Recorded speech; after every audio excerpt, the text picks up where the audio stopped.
大家好，我係梁家傑教授，醫學實證與臨床卓越研究所嘅首任召集人。好榮幸能夠帶領呢一個由政府主導成立嘅專業醫療平台。醫卓所嘅始創成員匯聚咗香港7大核心醫療機構，包括香港醫學專科學院、衛生署、醫院管理局、基層醫療處、香港中文大學醫學院、香港大學李嘉誠醫學院以及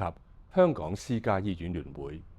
目前香港醫療系統正面臨好多唔同嘅挑戰，當中包括公營醫療服務需求持續咁增加，醫療資源分配需要進一步優化，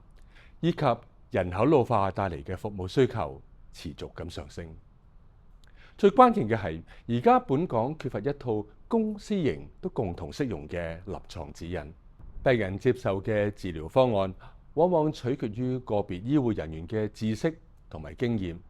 而唔係永遠都係基於實證嘅標準。醫卓所嘅成立，正係要以專業醫學實證為基礎，制定全港性嘅臨床實踐指引，建立公私營醫療服務質素同埋效益基準。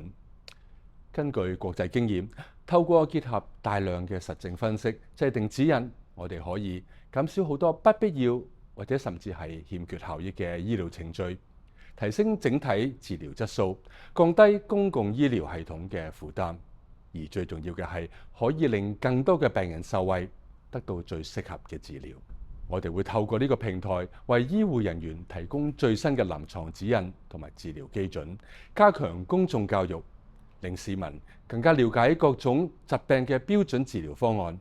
長遠嚟講，我哋會向政府提出政策建議，進一步提升專業醫療水平，令全港嘅市民可以享受到優質嘅醫療服務，以及令香港成為國際級嘅醫療創新中心。